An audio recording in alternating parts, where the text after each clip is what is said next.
Oke, Bismillahirrahmanirrahim. Assalamualaikum warahmatullahi wabarakatuh. Perkenalkan, kami dari kelompok 11 untuk Sistem Informasi Manajemen kelas Teknik Informatika 2020 B yang beranggotakan Wahina Usyatun Hasanah dengan 3 digit NIM terakhir 020, kemudian Maberta Asisia Berliana dengan 3 digit NIM terakhir 024, dan saya sendiri Safaulia Rahmatullah Budianto dengan 3 digit NIM terakhir 090 akan mempresentasikan proposal tugas akhir kami yang berjudul Analisis dan Perancangan Sistem Informasi Sumber Daya Manusia Lapor Manajemen hasil dari studi kasus dari PT Indofood CBP Sukses Makmur Tbk. Mungkin bisa next.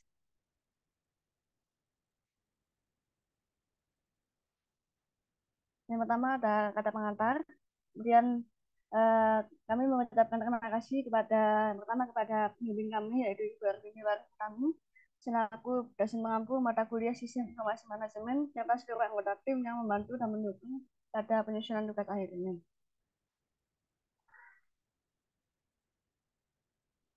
Lanjut. Ringkasan dari laporan ini, yaitu penelitian ini bertujuan untuk menganalisis proses administratif PT Indofood CBP Sukses Makmur Tbk. Penelitian dilakukan dengan teknik studi literatur dan menarik kesimpulan bahwa terdapat banyak jenis sistem informasi manajemen yang diterapkan di PT Indofood CBP Sukses Makmur Tbk. Namun, sebagian besar terletak pada konsumen, sehingga dirancang sebuah sistem informasi manajemen yang bersifat administratif dan mencakup selingkuh karyawan dan struktur kepengurusan PT Indofood CBP Sukses Makmur Tbk. Perancangan sistem informasi manajemen ini diharapkan mempermudah proses administratif pegawai dan sebagai perwujudan transparansi pengelolaan data pada PT Indofood CBP Sukses Makmur Tbk. Fitur yang dapat dijumpai dalam sistem informasi manajemen ini adalah berita terbaru seputar perusahaan, kemudian rekap kehadiran pegawai, pengajuan cuti, dan slip gaji digital. Dengan berbagai fitur yang ditawarkan, diharap mempermudah direksi melakukan controlling dan monitoring evaluasi, serta menguatkan transparansi perizinan administratif pegawai.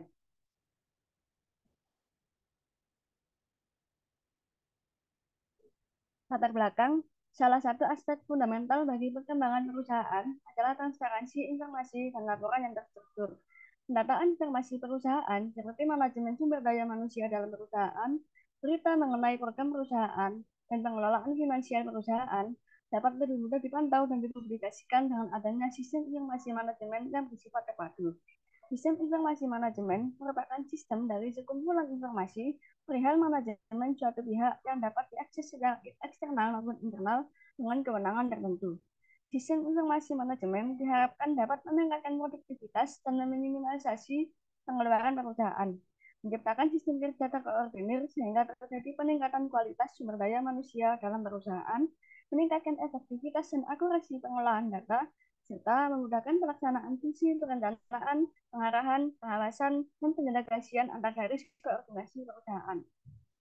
Rumusan masalah yang diangkat adalah yang pertama, bagaimana perancangan sistem informasi manajemen yang mendukung transparansi data dan kemudahan akses, kemudian apa saja fitur yang ditawarkan oleh sistem informasi manajemen, dan yang terakhir, bagaimana rancangan akses dan kontrol masing-masing pihak dalam sistem informasi manajemen. Tujuan masalahnya yang pertama, mengetahui sistem pendataan operasional PT Indofood CBP Sukses Tbk. Yang kedua, merancang sistem yang mendukung akses transparansi pengolahan data dari PT Indofood CBP Sukses Tbk. Dan yang terakhir, mempermudah alur pelayanan terpadu dari PT Indofood CBP Sukses Tbk. Untuk batasan masalahnya sendiri, yang pertama, objek perancangan terbatas pada karyawan dan direksi di PT Indofood CBP Sukses Tbk. Kemudian perancangan sistem informasi manajemen terbatas pada informasi kehadiran, perizinan gaji, perizinan haji, dan struktur kepengurusan perusahaan. Dan terakhir, aplikasi yang dirancang hanya berbasis web, tidak tersedia versi desktop maupun mobile. Kita masuk pada analisis dan desain sistem. Yang pertama ada analisis sistem yang berjalan, di mana pada awalnya kepala divisi menginputkan data pegawai, gaji, pengajuan cuti, berita, struktur organisasi, dan kehadiran pegawai. Kemudian direktur utama dapat melihat data-data tersebut dan menggunakannya sebagai pertimbangan ke depannya, namun tidak dapat mengubah data. Pegawai dapat melihat berita dan struktur organisasi, menginputkan kehadiran, dan mengajukan cuti untuk kemudian ditinjau oleh kepala divisi dan direktur utama. Kepala divisi akan mengonfirmasi kepada direktur utama perihal gaji karyawan, persetujuan pengajuan cuti, dan rekap kehadiran pegawai sebagai landasan input data. Bila ingin mengubah data, direktur utama maupun karyawan dapat menghubungi kepala divisi. Kita masuk pada analisis kebutuhan fungsional dan non-fungsional. Untuk kebutuhan fungsionalnya sendiri adalah sistem dapat menginputkan data pegawai dari PT Indofood, CBP, Sukses Makmur Tbk. Kemudian sistem dapat menginputkan struktur kepengurusan perusahaan. Sistem dapat menghitung akumulasi kehadiran pegawai per bulannya. Sistem dapat melakukan pendataan perizinan pegawai setiap bulannya. Sistem dapat mengkapitulasi gaji seluruh pegawai PT Indofood, CBP, Sukses Makmur Tbk setiap bulannya. Sistem dapat menampilkan berita terbaru mengenai lingkup PT Indofood, CBP, Sukses Makmur Tbk. Sistem dapat merespon permintaan pengajuan cuti dari karyawan PT Indofood, CBP, Sukses Makmur Tbk dan mengirimkan notifikasi kepada pihak yang berwenang, yaitu kepala divisi dan direktur utama. Untuk kebutuhan non-fungsionalnya sendiri adalah sistem dapat diakses melalui berbagai web browser seperti Google Chrome yang versi 100, kemudian Microsoft Edge, Mozilla Firefox, dan Opera.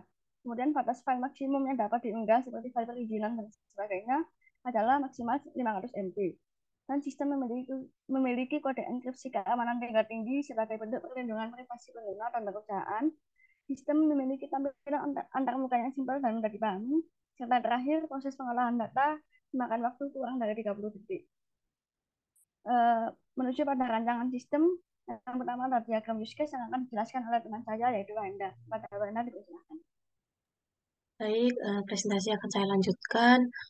Untuk rancangan sistem yang pertama ada diagram use case. Di sini ada 3 aktor, yaitu ada pegawai, kepala divisi, dan direktur utama, di mana pegawai sendiri dapat melihat berita, melihat struktur organisasi, menginputkan kehadirannya, melihat gaji, dan input pengajuan cuti.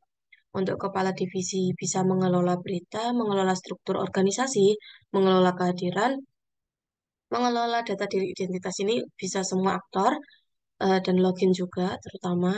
Selanjutnya kelola data pegawai, kelola data gaji pegawai, dan kelola pengajuan cuti.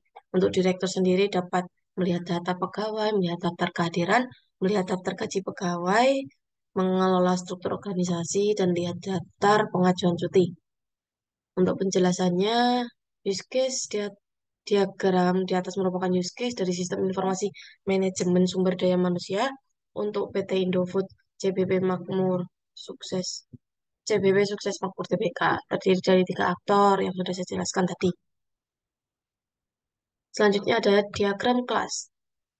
Di bawah ini ada diagram kelas sistem informasi manajemen sumber daya manusia yang dirancang untuk PT Indofood CBP Sukses Makmur Tbk. Ini adalah relasinya.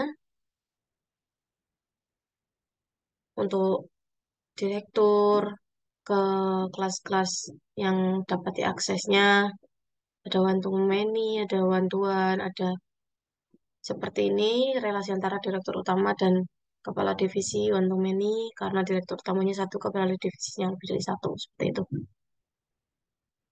Untuk penjelasannya, diagram kelas menjelaskan gambaran struktur data yang menjadi dasar dari rancangan SIM SDM untuk PT Indofood CBP Sukses Makmur Tbk. Terdapat 17 kelas. 17 kelas ini belum termasuk dari pegawai dan lain-lain itu ya. Jadi 20 totalnya. Ada pegawai, kepala divisi, direktur utama, data identitas, login, berita, dan sebagainya. Selanjutnya ada kelas pegawai mewakili data pegawai yang di dalamnya terdapat data divisi yang dibedakan pada atribut divisi. Kelas kepala divisi mewakili data kepala divisi yang di dalamnya terdapat data jabatan yang dibedakan pada atribut jabatan dan divisi. Kelas direktur utama mewakili data kepala divisi yang di dalamnya terdapat ada data jabatan yang dibedakan pada atribut jabatan. Kelas identitas menyimpan informasi data diri masing-masing pekerja. Kelas login terdapat data untuk masuk ke dalam akun yang dibedakan setiap pekerjanya dengan username dan password. Selanjutnya ada kelas berita yang berisi informasi berita. Setiap divisi masing-masing dibedakan pada atribut divisi. Dan kelola berita, data-data berita yang dapat diubah oleh kepala divisi dan dibedakan oleh atribut divisi. Ada kelas cuti, berisi form pengajuan cuti yang dapat diisi dan diakses oleh pegawai, yang dibedakan atribut jabatan dan divisi. Kelas kelola cuti berisi data-data cuti para pegawai yang dapat diubah oleh kepala divisi. Selanjutnya ada kelas daftar cuti. Ini dapat dilihat oleh direktur utama, berisi daftar-daftar pengajuan cuti dari pegawai.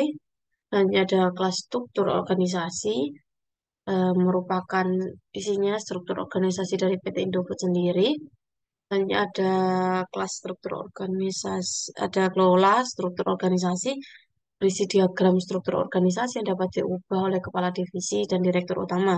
Ada kelas gaji, ada kelas gaji dengan pembeda atribut ID gaji, kelas kelola gaji yang dapat diubah oleh direktur utama dengan atribut pembedanya gaji, daftar gaji, pembedanya juga ID gaji yang dapat dilihat oleh direktur utama. Selanjutnya ada kelas kehadiran yang bisa diisi oleh pegawai, kelas kelola kehadiran yang bisa dirubah data kehadiran pegawainya oleh kepala divisi. Selanjutnya ada kelas daftar kehadiran untuk direktur utama yang ingin melihat daftar hadir dengan membeda tanggal hadir, ID kehadiran, dan ID number. Ada kelas data pegawai, data-data identitas yang para pegawai yang dibedakan pada atribut ID number yang bisa diakses oleh kepala divisi. Selanjutnya ada kelola data pegawai kepala divisi. Mohon maaf tadi yang data pegawai bisa dilihat oleh direktur utama. Selanjutnya ke diagram sequence. Berikut diagram sequence SIMS SDM untuk PT Indofood JPP Sukses Makmur TBK. Dari mulai login, seperti ini alurnya. Dari mulai 1, 2, dan seterusnya. Untuk penjelasan diagramnya sendiri, ada ini. Satu adalah interaksi seluruh user dengan objek data identitas. Untuk gambar 2, interaksi seluruh user dengan objek login. Yang selanjutnya ada ketika interaksi pegawai dan direktur utama dengan objek berita. Interaksi kepala divisi dan direktur utama dengan objek struktur organisasi. Gambar 5, interaksi pegawai dengan kepala divisi dan objek pengajuan cuti. Gambar ke-6, interaksi pegawai dengan objek struktur organisasi. Gambar ke-7, interaksi pegawai dengan objek gaji. Interaksi ke-8 adalah interaksi pegawai dengan objek kehadiran. Gambar 9, interaksi kepala divisi dengan objek data gaji. Dan seterusnya sampai 17, interaksi direktur utama dengan objek data pengajuan cuti. Selanjutnya diagram activity. Ini adalah diagram activity dari SIM SDM untuk PT Indofood CPP Sukses Makmur Tbk. Untuk penjelasannya ada di bawahnya. Activity diagram data identitas atau gambar 1, proses dimulai dari seluruh user yang memilih menu data identitas. Kemudian sistem akan menampilkan halaman data identitas. Jika user menambah, mengubah, atau menghapus data, maka sistem akan menyimpan data terbaru dan menampilkan data terbaru pada halaman data identitas. Untuk gambar kedua, activity diagram login, proses dimulai dari seluruh user yang mengisi form login. Kemudian sistem akan memverifikasi data. Jika data yang dimasukkan salah, sistem akan mengirim perintah untuk mengisi form login ulang. Jika benar, user akan dibawa oleh sistem menuju halaman dashboard. Begitu seterusnya untuk penjelasannya sesuai gambar activity diagram. Untuk selanjutnya desain sistem yang bisa dilanjutkan teman saya. Saya kembalikan ke Safa. Baik, terima kasih untuk Mbak Enda atas penjelasannya. Mungkin untuk selanjutnya desain sistem akan dijelaskan oleh teman kami, Mbak Berta. Padanya dipersilakan. Baik, saya akan melanjutkan presentasi tentang desain sistem. Jadi, untuk desain sistem ini kami menggunakan Figma karena sangat mudah untuk digunakan sebagai desain GUI. Jadi di sini ada desain GUI yang berjumlah 20 menu utama. Yang pertama ada login. Menu login ini digunakan oleh semua user yang terdiri dari direktur utama, kepala divisi, dan pegawai dengan menginputkan username dan password.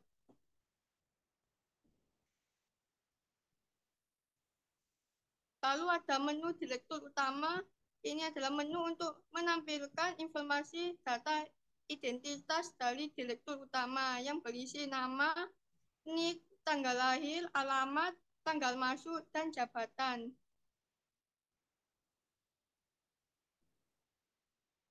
Lalu ada kepala divisi, ini juga untuk menampilkan informasi data identitas dari kepala divisi.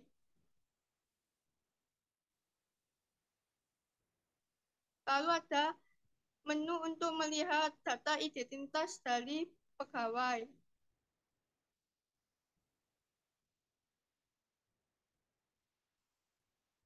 Yang kelima adalah menu data identitas ini dapat diakses oleh direktur utama, kepala divisi, dan pegawai.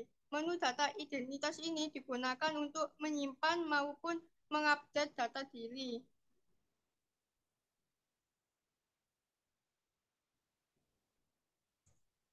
Lalu yang keenam ada menu berita. Jadi fitur berita ini dapat diakses oleh pegawai direktur utama untuk mencari, melihat, maupun membaca berita yang berkaitan dengan PT Indofood. Lalu selanjutnya ada menu kelola berita, di mana menu ini dapat diakses oleh kepala divisi, dan setiap kepala divisi dapat mengupload berita. Di samping itu juga dapat mengelola berita seperti tambah, update, dan delete berita yang akan diberikan action tersebut.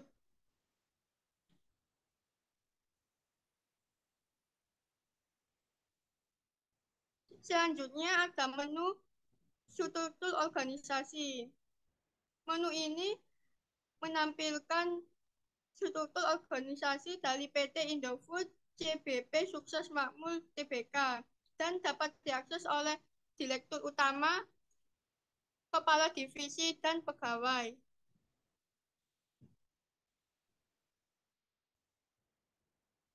Lalu selanjutnya ada menu kelola struktur organisasi, di mana menu ini dapat diakses oleh direktur utama dan kepala divisi untuk dapat menambah, mengupdate, dan delete struktur organisasi. Di mana dalam menu struktur organisasi ada ID struktur organisasi, nama lengkap, jabatan, dan divisi. Lalu yang ke-10 ada menu kehadiran. Pegawai dapat menambahkan kehadiran setiap hari kerja. Kehadiran ini digunakan untuk mendata pegawai yang hadir dan tidak hadir. Pegawai dapat menambahkan jenis kehadiran seperti hadir, sakit, izin, dilengkapi dengan nama dan tanggal kehadiran. Lalu yang ke-11 ada menu kelola kehadiran, yang dimana dapat diakses oleh kepala divisi untuk mengelola kehadiran para pegawai. Lalu selanjutnya ada menu gaji. Menu ini khusus untuk pegawai. Pegawai hanya dapat melihat data gaji mereka masing-masing untuk mengetahui kapan tanggal gajian dan golongan gaji.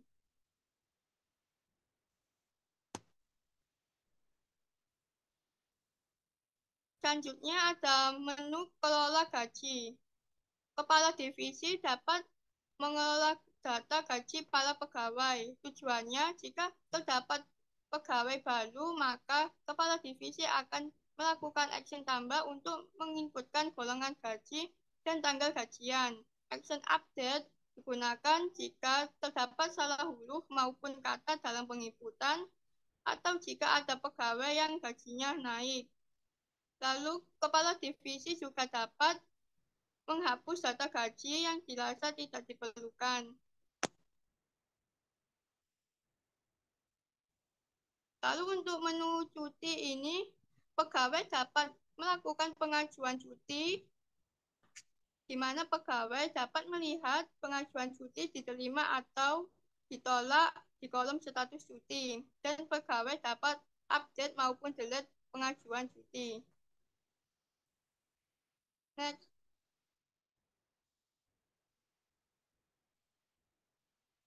Nah, lalu untuk menu kelola cuti, setelah pegawai mengirimkan pengajuan cuti, maka akan masuk ke halaman kelola cuti yang dapat diakses oleh kepala divisi.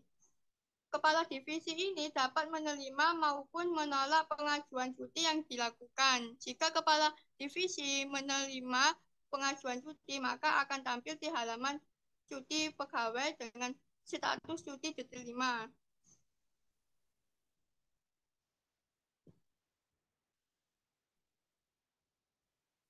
Lalu yang ke-16 ada kelola data pegawai. Kelola data pegawai ini dapat dilakukan oleh direktur utama dan kepala divisi. Menu ini digunakan untuk mengupdate status pegawai apakah masih aktif, cuti, atau nonaktif.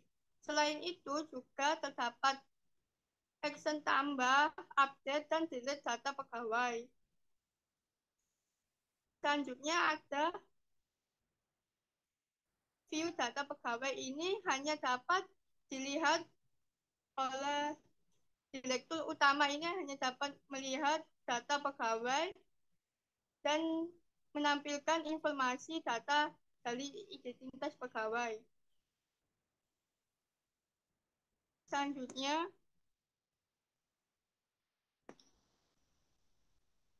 ada daftar kehadiran. Pada menu ini, daftar kehadiran direktur utama dapat melihat kehadiran para pegawai yang hadir, sakit, maupun izin, dan dilengkapi dengan ID number, nama, dan tanggal hadir. Menu ini juga menyediakan fitur download laporan daftar kehadiran. Selanjutnya ada menu daftar gaji. Pada menu daftar gaji, direktur utama dapat melihat data gaji para pegawai, dilengkapi dengan ID number, nama, jabatan, divisi, golongan gaji, dan tanggal gajian. Dan yang terakhir ini ada menu daftar cuti. Pada menu daftar cuti, direktur utama hanya dapat melihat data cuti para pegawai, dilengkapi dengan ID number, nama, jabatan, divisi, nomor surat, tanggal cuti, lama cuti, keterangan cuti, dan status cuti diterima tidaknya pengajuan cuti. Dan menu daftar cuti ini hanya dapat dilihat oleh direktur utama. Baik, sekian presentasi dari saya kembalikan ke moderator. Baik, terima kasih kepada Mbak Berta atas pemaparannya.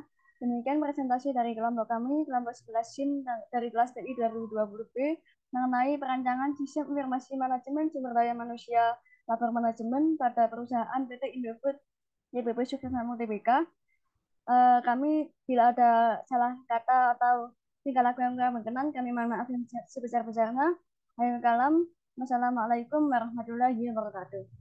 Terima kasih.